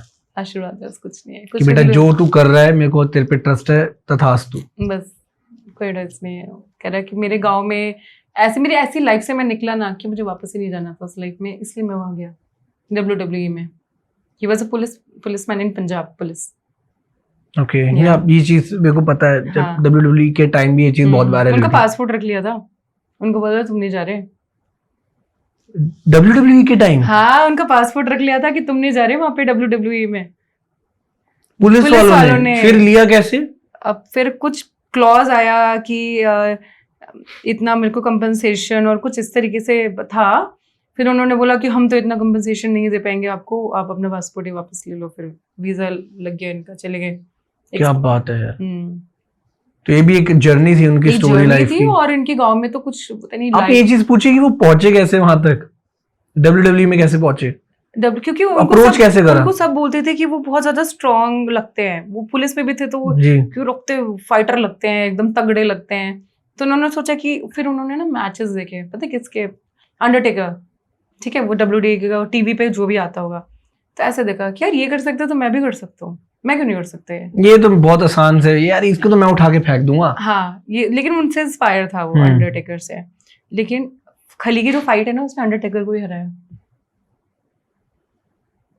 मैंने बोला जिसको देख के आप WWE में गए, जो आपके लिए इंस्पिरेशन है, आपने उसी को हराया। दैट्स क्या मोमेंट होगा वो, उसके लिए सबसे प्राउड मोमेंट है। आपने पूछा कि आपका क्या एक्सपीरियंस था उनके साथ? WWE के जो रेसलर्स थे, इतने बड़े बड़े नाम है, जॉन सीना, द रॉक, है ना, एंड ये क्या बोलते हैं, Undertaker, Kane. We are also fan of these persons यार। तो आप क्या उनका कुछ एक्सपीरियंस था इस चीज में? वो सारे एकदम सही है, बढ़िया है। चिढ़ते थे वो आपस में, ऐसे जेलेसी फैक्टर था? नहीं, जेलेसी नहीं थी, प्यार बहुत था। प्यार था। वो टीवी के लिए होती है फाइट्स? नहीं, वो जो भी लड़ाई है वो सब रियल है। खून रियल है। वो कह रहे कि एक उठा के वो पूरा पता नहीं कुछ सर पे मार रहे हैं तो ऑब्वियसली ब्लड आ रहे हैं, तो ऑब्वियसली वो रियल है, वो सब कुछ रियल है। लेकिन फाइट्स भी होती थी बिहाइंड द कैमरा भी। उन्होंने मेरे को फाइट्स बताई थी चेंजिंग रूम में, कि वो ऐसे बैठे हुए थे, अंडरटेकर थे और एक दो लोग और थे। तो एक रेसलर ने उनको ऐसे किया, उन्होंने ऐसे कर लिया, अपने आप को सेव करा, फिर दोबारा करा, फिर उन्होंने खली ऐसे हो गए, फिर खली ने एक पंच मारा, वो नीचे गिर गया, वो सब blood blood blood blood blood. ऐसे इंसिडेंट्स मुझे बताए थे। तो प्यार ऐसा नहीं है कि बहुत जिगरी वाला प्यार है, बट हाँ वो प्रोफेशन है उनका और वो पर्सनल है कि ठीक है, मिल रहे हैं, आपस में खा पी रहे हैं, बैठ रहे हैं, जब फाइट हो रही है तो फाइट कर रहे हैं, ऐसा होता है। तो वो अपना उनका तो ढाबा भी है, वो तो सबको, मैंने बोला किसको बुलाओगे खली ढाबा में? कह रहे सबको बुला लूंगा।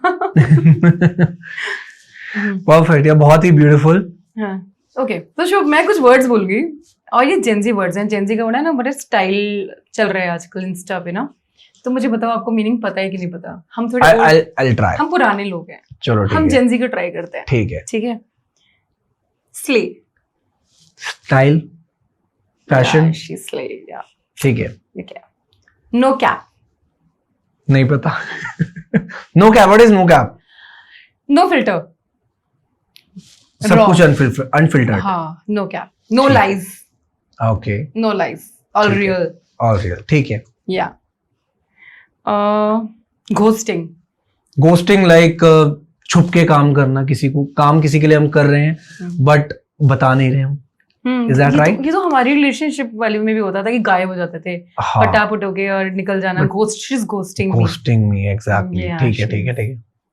फ्लेक्स, फ्लेक्स की कोई चीज को दिखाना, शोशे तरीके से शो ऑफ करना। आई एम फ्लेक्सिंग यार, जैसे बॉडी दिखाता ना, फ्लेक्स करके दिखा बॉडी में, थोड़ा सा पोजेस दिखा, समथिंग लाइक दैट। दैट्स ठीक है। एनपीसी, आई डोंट नो क्या है एनपीसी। एनपीसी क्या है? कौन बोलता है NPC? She is very NPC, he is very NPC. मैंने सुनी है। ओह माय गॉड, ऐसे। What is this NPC? NPC क्या है ये? एनपीसी साइड कैरेक्टर, लाइक उसको कोई बॉयफ्रेंड होगा जो अब मेन, अब उसका नहीं होगा। This is NPC for me, is side character for me. Okay, या ठीक है, समझ गया। That person is NPC for me. NPC for me, ठीक है। So next word is salty. Salty is like, मक्खन तो नहीं लगाएंगे इसमें, सॉल्टी समथिंग डिफरेंट। नहीं, क्या आप बताइए? Salty, someone is upset with you. ये क्या हुआ? ये क्या मतलब हुआ कि that person is salty? Means सीधा बोल सकते हैं ना कि that person is angry, salty. Okay, I will keep in mind. So these are some Gen Z words. Yeah, ठीक है। So what are the 3 things that you can pitch for a dating thing? Like suppose you want to impress a girl, so you can tell me three lines. You then pick up lines. 3 pickup lines यार। Yeah. देखो मैं to be very honest ज्यादा English में भी इतना believe नहीं करता, but yes if a हाँ। Girl is comfortable in that definitely I will try hmm. To say something in English. Yeah. देखो फर्स्ट ऑफ ऑल यार your dress is looking beautiful, you are looking beautiful because Okay. एक impression पड़ता है, if we are appraising her Yeah. definitely she feel comfortable, Yeah. so we have to say something good about her dress, Okay. that is for sure. Hmm. Or we can appraise her hairs also, Okay. that your hairstyle is looking a little bit classy, or you know Yeah. it's looking beautiful like that. Hmm. So hairs पर भी हम comment कर सकते हैं। Okay. Pickup line तो यार मेरे को नहीं चीजी लगती है यार। चीजी से हाँ। जैसे बोलते हैं ना, कभी बोले नहीं किसी को cheesy lines. And I am a very old school lover. Okay तो मुझे रोमी जूलियट, लैला मजनू, अच्छा हीर रांझा, ऐसे वाले लव स्टोरीज और लव कनेक्शन और डीप सोल कनेक्शन में बहुत ज्यादा इंटरेस्ट है। तो अगर मैं एक मेरा फेवरेट डायलॉग है एक मूवी, मुझे रॉकस्टार बहुत पसंद है, मूवी दैट इज अमेजिंग, बहुत पसंद है। Crazy क्योंकि ना movie है। उसमें एक लाइन होती है, वो जब उससे मिलती है जॉर्डन से आफ्टर जो फेमस हो जाता है, हाँ फेमस हो जाता है, तो वो बोलते हैं कि हम ये सही कर रहे हैं कि गलत कर रहे हैं। जब हीर बोलती है तो वो बोलता है कि सही गलत की, इम्तियाज अली की वो एक लाइन थी कि लव इज समथिंग जो सही और गलत के भी ऊपर है। क्या बात है। तो वेयर वी विल मीट, तो एक वो था। और एक मूवी थी एक लाइन थी कैलाश खेर की, सॉन्ग बड़ा फेमस है तेरी दीवानी, उसमें लाइन थी कि इश्क इश्क जुनू जब हद से बढ़ जाए, खूब हंसते हंसते आशिक सूली चढ़ जाए, इश्क का जादू जब सर चढ़ के बोले, खूब लगा लो पहरे रस्ते रब खोले। सो दिस इज समथिंग जो एक हिट होती है, जो आपने ओल्ड स्कूल वाली बात कही। राइट, तो ये लाइन है समथिंग जो एक फील देती है कि हाँ यार बात तो सही है। वो बहुत अच्छा अमेजिंग फीलिंग होती है वो, इट्स लाइक बहुत डिवाइन और प्योर फीलिंग होती है। और इसमें एक लैला मजनू की जो स्टोरी है ना, उसमें मुझे वो डायलॉग बहुत प्यारा लगता है जब वो बोलता है, हमारी कहानी लिखी हुई है, हमारी कहानी लिखी हुई है, ये दुनिया क्या, दुनिया के लोग क्या, हम इसे खुद नहीं बदल सकते। इट्स लाइक वो लड़की बोलती है चीजें ऑलरेडी प्रेडिक्टेड लिखी हुई हैं, लिखी हुई है पहले से। वो लड़की बोलती है मुझसे दूर हो जाओ, मेरी शादी हो रही है, मेरा ये हो रहा है। कह रहे भाई हमारी कहानी लिखी हुई है, ना मैं बदल सकता हूँ ना तुम बदल सकती हो, ये होना है। और कहीं ना कहीं आपको लगता है कि अगर हमारी किसी से शादी हो रही है तो वो हाँ। चीजें कहीं ना कहीं लिखी होती हैं पहले से कि that we are going to marry to that person, क्योंकि शादी इज समथिंग वेरी प्योर। देखो लाइफ में तो भगवान की मर्जी के बिना पत्ता भी नहीं हिलता, तो डेफिनेटली लिखी है। Got it. और कनेक्शन और वो सारी चीजें, तो आपको कुछ कुछ लेसन्स के लिए आपकी लाइफ में कुछ लोग आते हैं, कुछ रियल में आपका साथ देने आते हैं, बट आपको बेटर बनाएंगे। ठीक है, गॉड पे बिलीव रखो, अपना माइंड साफ रखो, प्योर सोल रखो, सब अच्छा होता है लाइफ में। बात करी तो जेनजी का एक और क्वेश्चन रहता है कि यार आज के एज में बहुत वायरल चल रहा है body count, what's your body count? Definitely that means कि how many times you have been in a physical relationship with how many person in your Really? life, right? Oh. That is what body count is, Oh. right? So अगर कोई बोलता है my body count is 9, मतलब वो 9 लोगों के साथ उसका physical relation था। If a girl is saying, if a boy is saying, so that is what body count is. This is something very interesting. लेकिन मैं आपको एक और चीज बताना चाहूंगा Yeah. कि बॉडी काउंट चलो ठीक है, बहुत कूल लगता है कि अगर हम किसी को कह रहे हैं। प्रेमानंद जी महाराज जी ने भी एक बात कही थी रिसेंटली, अभी हमने पॉडकास्ट में भी डिस्कस करी कि अगर हम किसी से एक रिलेशन बना रहे हैं, physical relation, that Yeah. Means we are getting that person's energy into our energy. Absolutely. So our spiritual जो एनर्जीज हैं वो बिगड़ जाती हैं, हमारे जो कार्मिक कर्मास हैं, हमारे जो हमारा साथ होना है फ्यूचर में, Correct. सब बिगड़ जाता है। Shobh, just shake my hand. I'm holding a hand, right? Right कुछ लोग ये भी नहीं करते, एनर्जी। राइट मेरी एनर्जी है, मेरे हाथ की, मेरी Absolutely बॉडी की correct. एनर्जी है।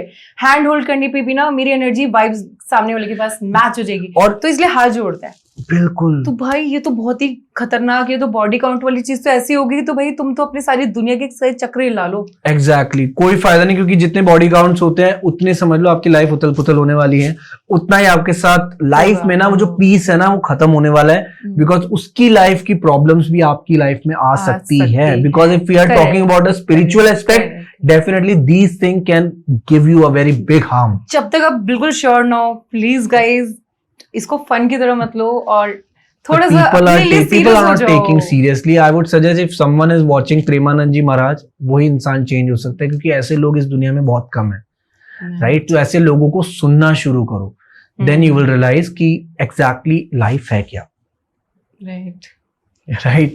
करेक्ट। सो आई गेस बहुत सारे क्वेश्चंस हो गए हमारे, एंड ये पॉडकास्ट चलता रहेगा यार, बहुत मजा क्योंकि आया, खत्म नहीं होगा कभी। खत्म नहीं होगा, क्योंकि टॉपिक्स इतने सारे यार, जो हाँ। डेली की जो कन्वर्सेशन होती है एक मेल पर्सपेक्टिव से, एक फीमेल पर्सपेक्टिव से, ये भी जानना बहुत जरूरी है ऑडियंस के लिए, और पता चलेगा काफी लोगों को कि लड़की क्या सोचते है और लड़का क्या सोचता है। एंड डेफिनेटली नेक्स्ट टाइम आप मेरे से क्वेश्चन करना, ठीक है? जो क्वेश्चन आज मैंने आपसे पूछे ना, मेरी लाइफ में जो मेरा एक्सपीरियंस है, that I will share with you, ठीक है?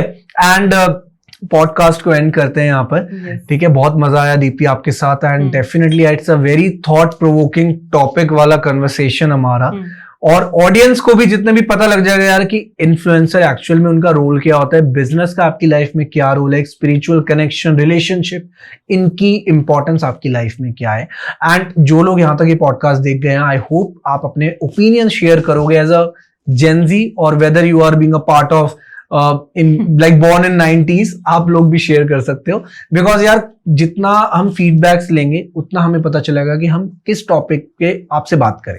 एंड मिलते हैं नए पॉडकास्ट में। Thank you so much Deepti, take care, and thank you so much everyone. This is Shubhi signing off from our podcast. Thank you everyone, thank you.